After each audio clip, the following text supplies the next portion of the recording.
This radio program is PG-13. Parents strongly caution some material may be inappropriate for children under the age of 13. The following program is sponsored by Michael W. Smith. The views expressed on the following program are those of the host and not necessarily those of staff, management, or ownership. Phoenix, Arizona, this is Brother Mike back on the radio. Welcome to HardcoreChristianity.com. Hey, thank you for tuning in today's Bible study. Mrs. Lot today on Hardcore. Hey, will you call somebody, tell them the radio program's on and I'm interviewing Mrs. Lot today, so to speak? See what happens. This is Brother Mike. I'm the professional counselor at the Arizona Deliverance Center. We're downtown on 15th Avenue, just south of Osborne Road. It's a red brick building. When you go to the website, you'll see all of our ministry services. Please remember to attend our women's seminar and our children's deliverance services. That's for preteens only with Sister Erica. Don't forget about Brother Rick's Zoom service on Wednesday night at 6 p.m. Pacific time and Julie's Zoom service for women only on Tuesday night, 6:30 p.m. Pacific time. Send me an email, Mike at HardcoreChristianity.com. I'll send you the code and the password. If you need a religious exemption for the next virus hoax, send me an email, Mike at HardcoreChristianity.com. I'll send you the exemption. I'll also send you the miracle list, a step-by-step guide to healing and deliverance that works 100% of the time. Don't forget the PayPal button and send us another donation. Thanks for supporting us for the last 20. Please remember my Sunday morning podcast at 9 o'clock Pacific time. Just go to twitch.tv. Put in HCCADC and you are there. Thank you for your support. Mrs. Lot. Man, what a dish she was. She had to have been a hot babe. Wow, what a chick. You know this story very well. It's Genesis chapter 19, where Abraham interceded for Lot, and God heard his prayer and saved the guy. Jesus mentioned this story, proving it was divinely inspired. And you remember the quote from Jesus in Luke 17. He said, "As it was in the days of Noah, so shall it be in the days of the Son of Man." And then Jesus said something very interesting. Remember Lot's wife. Remember Lot's wife. Wow. Quite remarkable. All the synoptic gospels have this in it. That's why it was so important. And it was quite remarkable that Jesus would say that. But check this story out. You remember it. It was absolutely amazing. Two angels go to Sodom. Lot lived in Sodom. Gomorrah was another big city. It was literally attached to it, kind of like Minneapolis, St. Paul. Lot lived in Sodom, and Lot was a very wealthy man. He was a multimillionaire, and he was an important figure in the community at Sodom, being wealthy and everything. And he was also a righteous man. He was not a participant in all the gasping, record-breaking sexual perversion in these communities. In addition, Sodom and Gomorrah, the sin of those cities had bled to all the suburbs, and numerous other towns and cities were also engulfed with sexual perversion. They had everything there: homosexuality, transgenderism, lesbianism, pedophilia. You can keep going down the list. It was all in Sodom and all in Gomorrah.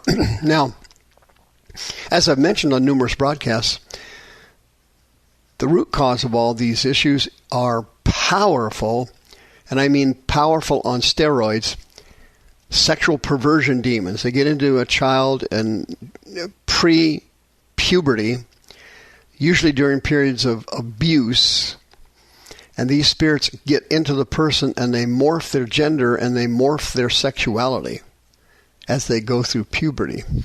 And these demons are extremely powerful, violent, and extremely angry. They have short fuses and, I mean, hot tempers. They're very violent.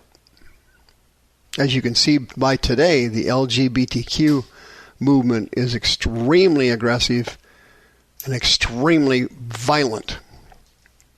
Well, those aren't the people doing it. Those are the demons in the people that are doing it. Well, let's check this situation out in Genesis 19. It was quite remarkable. These two angels go there. They say, listen, the eternal God has sent us here to destroy this city, but we can't do anything until you're out of it. He said, the angel said, do you have anybody else in your family in this town? They said, yeah, we've got two daughters. They're married. So they went to the two daughters who were married, and they told the families, hey, listen, the Lord is going to destroy this city. It's going up in flames. We got to get out of here.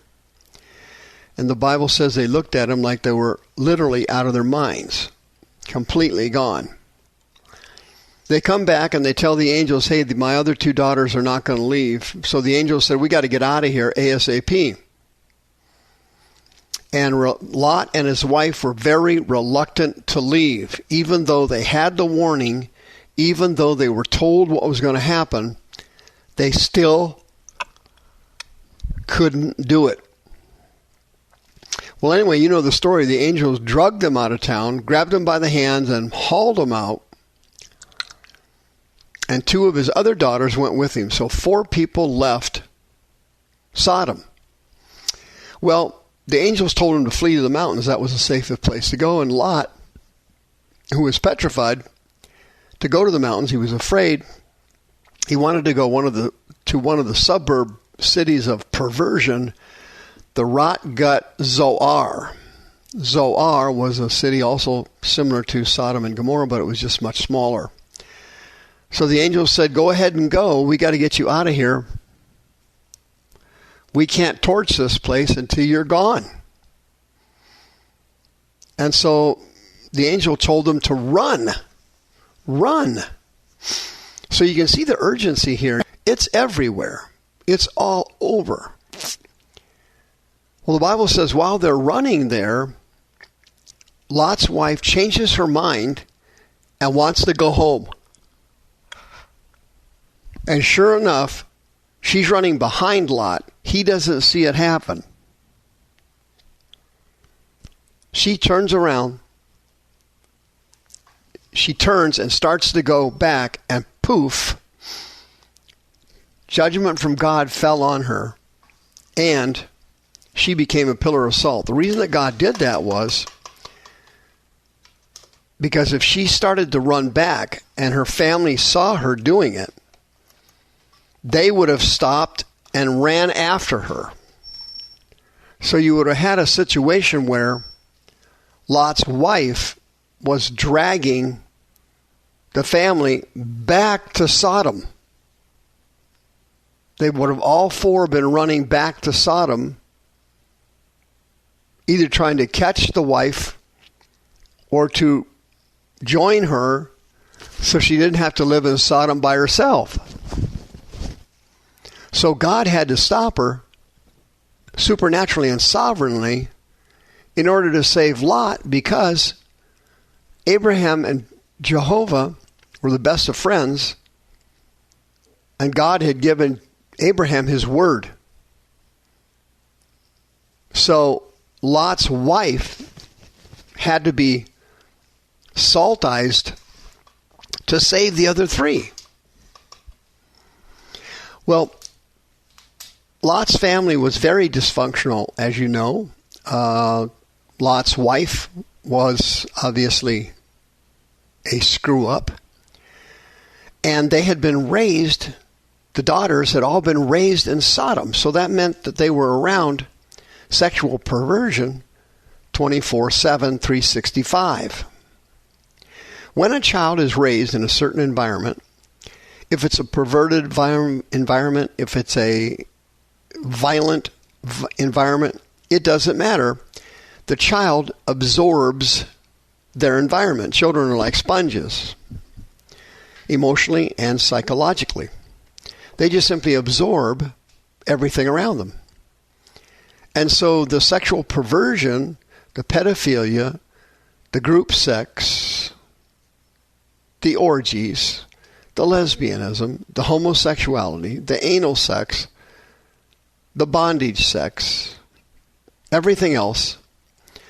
By the way, the men of Sodom wanted to do all that and more to the two angels. And you remember the story that they were supernaturally blinded. Everybody was a pervert in Sodom and Gomorrah, and all that perversion, even though Lot's family wasn't physically participating in it, it had got into them psychologically. And the two daughters went through what psychologists call systematic desensitization. When you're exposed to something over and over and over again, it just becomes like another thing. Systematic desensitization is a method of treating people with phobias. Well, what had happened was everyone had become desensitized to the sexual perversion around them, and Noah's daughters then got him drunk and went in and had intercourse with the guy. And it's hard for me to believe, just between you and I, how Lot didn't know something was going on. I mean, if you're so drunk you have no concept of your environment, that's going to affect your ability to perform sexually in most cases. Now, this may have been an exception.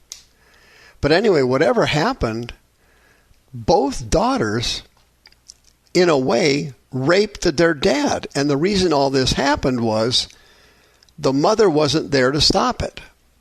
Mrs. Lot turned around to run back to Sodom, and God had to stop her because the rest of the family would have followed her back to either be with her or protect her, and all four of them would have been dead.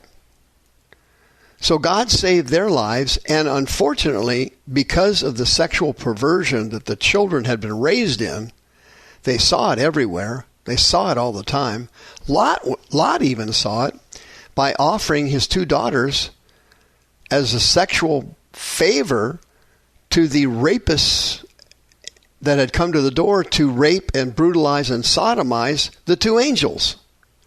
He offered them his daughters. So the mentality in Sodom and Gomorrah was obviously sick beyond comprehension. Why? Because they had been systematically desensitized. They were simply raised in that environment, and that's what they became. And as you know, the nightmare happened after the rape. Both of them got pregnant and started the Ammonites and the Moabites. And that was a certified nightmare decades later for the nation of Israel. If you've been raised in a certain environment and that environment is still inside you, you've got to go through deliverance. 602-636-5800. You can be saved. The views expressed on this program are those of the host and not necessarily those of staff, management, or ownership. This program was sponsored by Michael W. Smith.